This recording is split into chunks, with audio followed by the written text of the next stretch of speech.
Alright, Barakatha Yahweh, Barakatha Yahweh Shai, Barakatha Yahweh, Barakatha Yahweh Shai. Okay, double honesty, apostles of great millstone. Honestly, brothers, that be pushing this truth and sincerity throughout the four corners of the earth. And all praises unto Yahweh Hashem Yahweh Shai. So back out here again for the grace and mercy of Yahweh Hashem Yahweh Shai. Because it is the Lord that allows it to where pretty much you stay in the mindset of pushing this word, okay?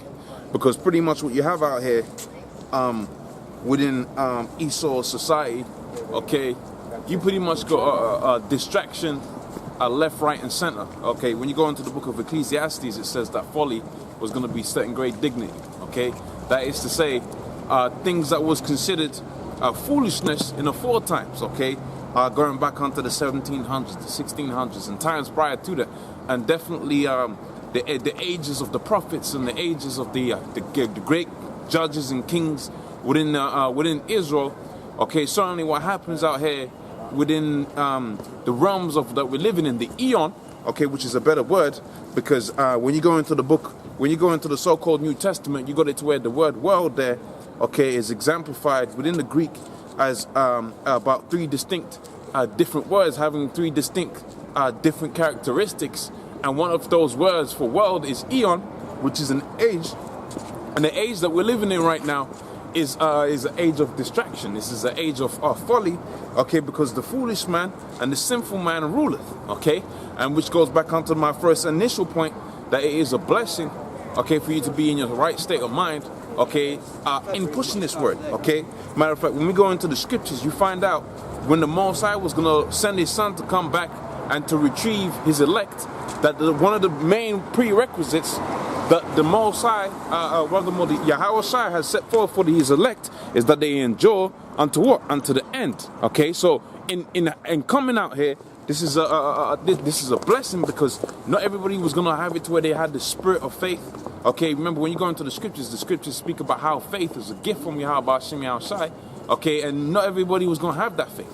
And you go into the book of Matthew, was it the 13th chapter? You find out the seeds of this truth was going to be planted all over the place, okay, many are called, okay, but where it was going to bring forth fruit, it wasn't going to be in everybody that it was going to bring forth fruit in.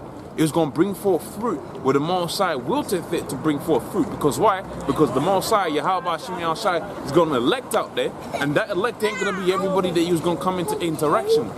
Okay, that's why you got guys falling out, all right, that are coming up and they're bucking up against the truth now, as if to say somehow their life got worse in coming to understanding this truth, and somehow it's better. But hold on a minute, Esau is still in power, okay? Still got chemtrails poison in your air. You still got it to where pretty much all the food that you're eating is poisoned. Okay, the water that you're drinking has got all types of chemicals in it. Okay, it's got heavy elements within them, and then those different heavy elements keep you in a low vibration, a low state of mind. But the point of and the fact of the matter is, irregardless of what an individual might think with regards to coming and leaving Great Millstone and this, that, and the third, the fact of the matter still stands that we're living in the worst possible case scenario. Okay, birds are falling out the sky, fish is beaching themselves. This is all because Esau, the devil's in power.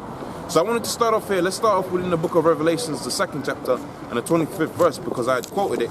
And this scripture goes into the fact that that it was going to be pretty much an endurance test.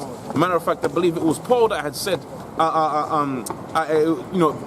basically said something to the effect of this truth. Okay, or rather more the journey towards Yahweh Hashem Yahweh Shai, setting first the kingdom within the earth, that kingdom being a new age, a new rulership, of which when you go into the book of Daniel, the 2nd chapter on the 44th verse, this was going to be a perpetual rulership wherein dwelleth righteousness. Okay, when you go into how Paul described it, he described it as it wasn't a sprint. It was a marathon. Okay, you gotta pace yourself. You gotta gauge where you're gonna be within this thing, where you have to be, this, that, and the third. But ultimately, it was a thing of endurance, man. Okay, it was an endurance test. And if the same thing is exemplified within the book of Ecclesiastes, the 2nd chapter. Because when you're talking about metal or durability of metal, then you find out when you're purifying certain elements, okay, certain metallic elements, okay, to really purify them, they're going to survive that endurance test. So if the vessel was made unto dishonor, well, that vessel was going to be what? It was going to be extinguished within the furnace of adversity, wherewith the difference between the classes of men that you have within the world of Israel is defined. That is to say, you got certain Israelites that are vessels of honor, and you got certain Israelites that are vessels of dishonor. That's why you got cats out here coming out here, and they're coming and they're scoffing against the word of Yahweh Shimi outside, because they're vessels of dishonor. They're dishonoring themselves, their heritage, and their forefathers. And that's why the Most High is going to destroy them. Okay?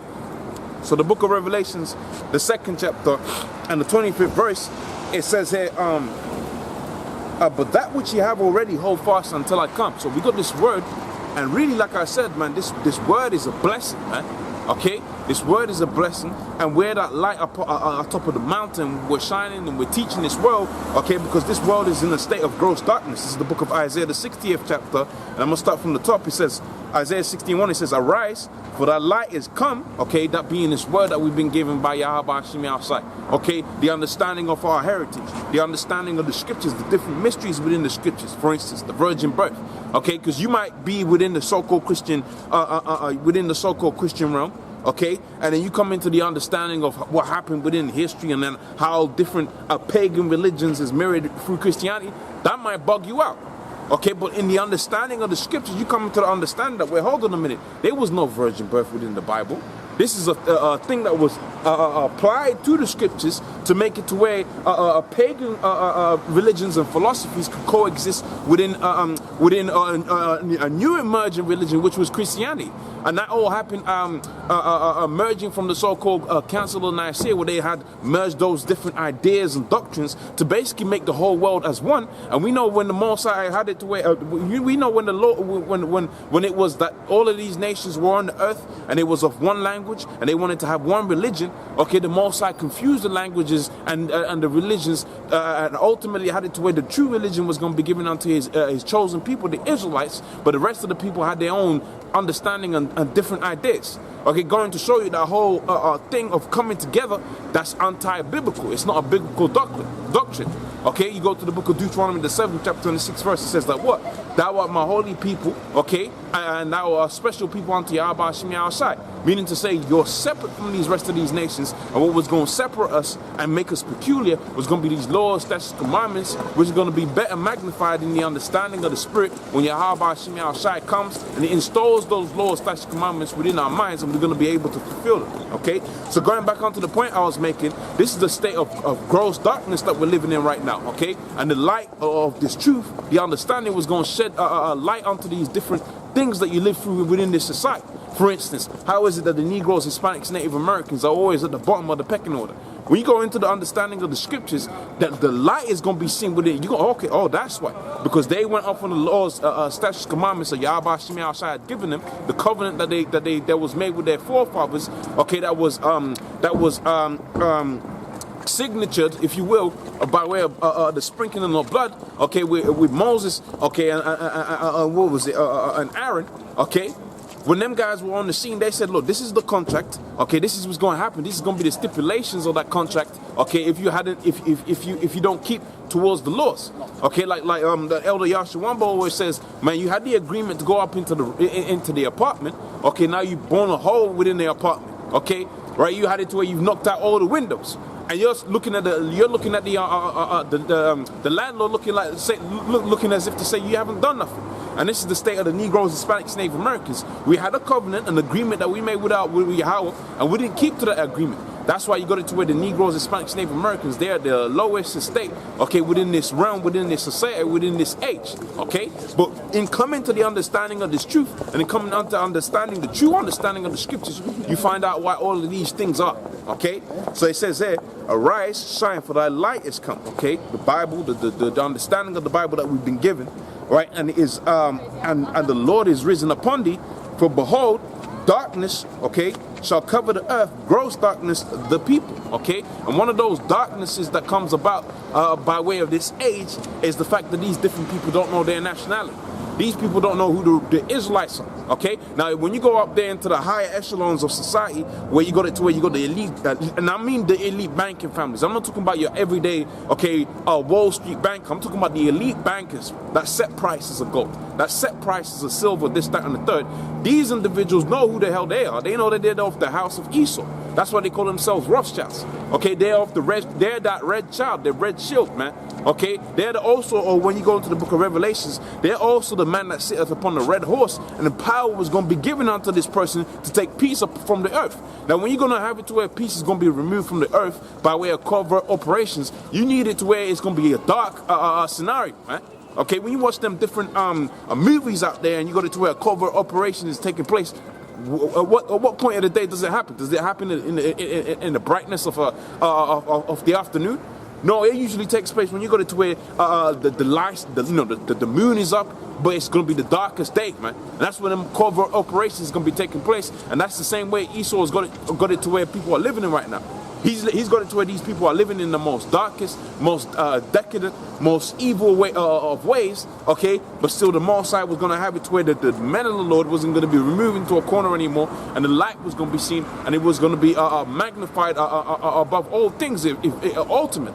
Okay, so going back onto the book of Isaiah, the 60th chapter, and this is the second verse. It says, "For behold, the darkness shall cover the earth, and gross darkness the people, and his glory shall be seen upon them." Okay, so now let's go back onto the book of Revelations, the second chapter, on the 25th verse. It says, "But that which you have already hold fast until I come." And if you go to where darkness is on your every side, on the left hand, on the right hand side, that was going to be a very difficult thing to do, to sustain. Okay, because you was going to have diverse temptations, man. You was going to have it to where all kind of things was going to be getting in your way. Okay, it wasn't going to be a practical thing. Okay, but that's why the scripture says, "He that endureth unto the end," and then etc., etc. So let me get this scripture right quick here, within the book of Ecclesiasticus, the second chapter and the first verse. It says, "My son, if thou come to serve Yahweh, okay, prepare thyself for temptation." Because like I said before, you got a lot of people that get called unto this truth. They get called onto the understanding of Yahweh Hashem Yahushai, okay? But ultimately they fall out. Okay, because they didn't have their mindset right. Okay, they didn't have it to where they had the right, the gubbings, okay, necessary to withstand the diverse temptations that was going to come by way of this truth. Lord, will I be one of the people that is able to withstand those diverse temptations? Okay, so it says, "Set thy heart aright," which means to say your mind, your mind. Okay, basically tracking forward to say, okay, what's going to happen when this happens? Okay, how am I supposed to approach this situation? Being spiritual about the times that we're living in, man. Because the scripture does say this is the last days. Okay, you go into the book of 2 Peter, the 3rd chapter. What does it say? The book of 2 Peter, the 3rd chapter says, in the last days there was going to come scoffers, man. They was going to be walking after their own lust. They was going to look at you and tell you, "Oh, your garment's horrible. Your hairline's receding. You ain't got no money. You ain't got no job." They was going to say all of these different things because they was going to be scoffers. But in them being, with scoffers being upon the earth, you was going to be able to perceive that what? We're in the last days, man. Okay? Not only that, when you go into the book of Mark, the 13th chapter, it says, earthquake was going to come out from over there. Earthquake over there. Okay? Uproars of the people. These were all the signs and indications that we was going to be in the last days. Matter of fact, if you go to the book of 2nd Ezra, okay, the 9th chapter. Okay, bear with me just a second whilst I get the scripture right quick. So the book of 2nd Ezra, the 9th chapter, and the first verse, it says, "He answered me then and said, measure thou the time diligently in itself, and when thou seest parts of the signs to pass before, which I have told thee before, then shalt thou understand it is the very same time wherein the highest will begin to visit the world." Okay, so the Most High was saying to Ezra, when you're seeing these signs coming to pass, okay, this was going to be the end of the world. This was going to be the end of this age and the beginning of the one that was going to follow. Okay, you go to the book of 2nd Ezra, the 6th chapter, on the 9th verse. It says, Esau is the end of the world. We're living in the realm of Esau ruling right now. Okay, and Jacob was going to be the beginning of it that followed.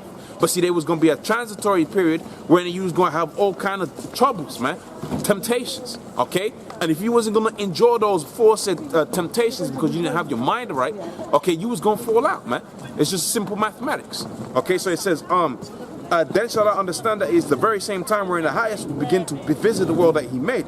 Therefore, when they shall be seen earthquakes and the uproars of the people in the world. So you got it to where Iran and America and China and Syria, all of these different countries are pitting themselves against each other, okay, with the Saudi Arabians getting involved in there, okay, and you got it to where you got algorithms, videos, all about that over on YouTube, which is a beautiful thing because you can really get into the understanding of what's going on out here, okay. So you got all of that popping off, and this was going to be the uproars of the people. The scripture says that also earthquake was going to be all over the place. Now you got earthquakes by way of, you got earthquakes as in natural earthquakes, when you got the tectonic plates rubbing up against each other, and then you also got the artificial earthquakes where with you got it to where out there within Syria, you got all kind of air raids. Okay, they're dropping all types of bombs out there within Syria, so you got earthquakes by way of that, and these were all going to be indications of the end of days, man. Okay. These were all going to be signs, because see, when you're out there, right, 2,000 years ago, okay, and you're seeing the vision and the earth reeling to and fro, you're seeing all, what would otherwise look like an earthquake, you're going to say it's an earthquake. But when you fast forward into the times that we're living in right now, and you see the technology that Esau, that the Messiah gave onto Esau, because the scripture says that that the blessing of Esau was going to be the sword. So the Messiah gave this man the sword, and he's perfected the sword. Okay, he came up with a Gatling gun. The Gatling gun led forth to other different inventions. Okay, the other what you know as inventions of death. Okay, that's this man has brought forth unto flourishing. Okay, and he's had it to where he's just massacred the whole world, whole wide world.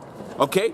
And the scriptures speak about that, but also through what came to mind by way of the book of Isaiah, the 54th chapter and the 16th verses. What it says, the Messiah has created the smith, okay, that bringeth forth an instrument for his work, okay, and he bloweth the coals thereof.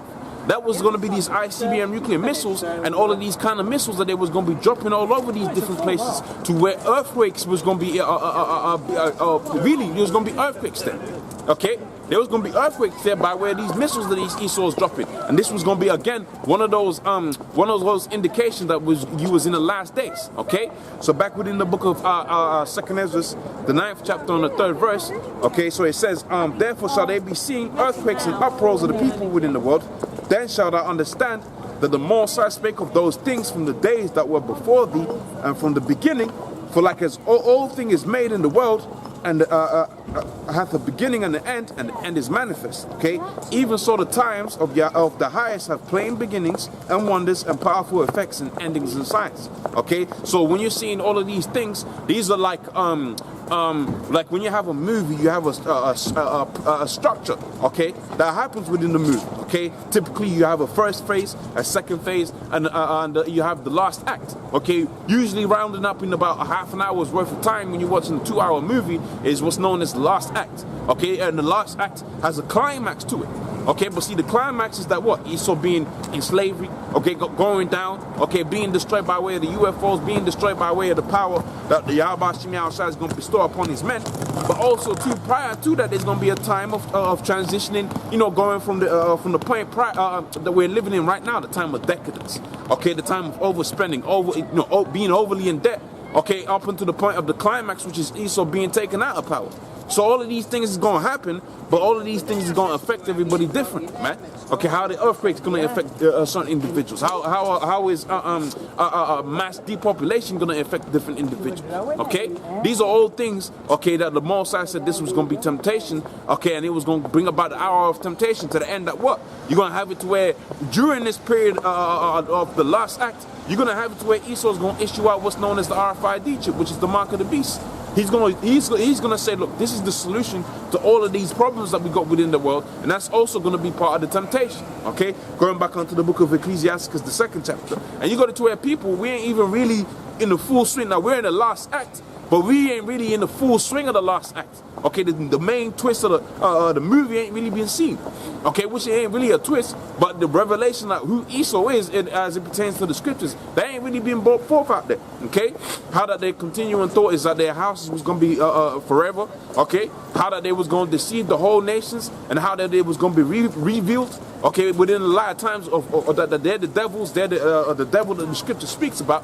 That hasn't come to fruition yet, and you got it to where you got guys falling out the wayside right now, and we ain't really in the full depths of the last act yet, man. Okay, of this eon. So it says there, my son, if thou come to serve Yahweh, prepare thy soul for temptation, set thy heart aright, which is your mind, and constantly endure, and make not haste in the time of trouble. So with these certain cats out here, they had it to where certain troubles came about and they fell off, okay, because they didn't really set their mind right. They had it to where their desires, okay, their so-called dreams and aspirations was within the realms of Esau. But when you go into the scripture says you're supposed to get your daily bread, okay. If you don't work, you don't eat. But the fact of the matter is, the scripture says that you ain't supposed to be in love with its society, because what's within this society, you got wickedness left, right, and center, man.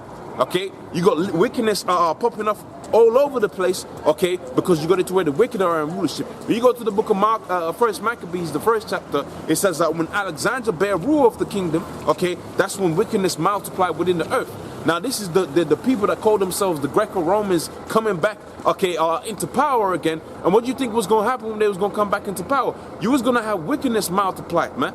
Okay, you was gonna have it to where discourse between families, okay, people of a liking was gonna be there, because the man of sin was gonna be within power. So that thing of pride was gonna be heavy. That thing of distrust, okay, was gonna be heavy within this society. And all of those things lead on to death, man. And the biggest thing that the Esau has taken out from the world is the fear of Yahweh Hashem Yahushai. Because the fear of Yahweh Hashem Yahushai, that's the beginning of wisdom. And for a lot of these individuals, you can talk about how their mind was not set right, how they didn't do different things, but the fact of the matter is, they didn't have a fear of Yahweh Hashem Yahushai. Okay? Just that simple fear of the Lord was going to keep you from doing some stupidness, man. Okay, it was going to keep you pushing this world. See, the elder Ricardo Kwame, he said one of the I heard he said one great quote, which was what? You ain't supposed to be fearing the path. Okay, whether the path is going to be the time of Jacob's trouble, whether the path was going to be you getting your head chopped up in front of a whole your family, for instance, because that did happen within the history. Okay, because the Lord himself, he was crucified in front of his family. And the scripture says that the servant is not greater than the master. So we know certain atrocities is going to come about to the man of the Lord. But the scripture says that what? You're supposed to fear Yahweh Hashem Yahushai. You ain't supposed to be fearing the path, man. And then losing steam, okay? And falling out, or even worse, selling out to Esau. Okay? So let's go to the book of Proverbs, the first chapter.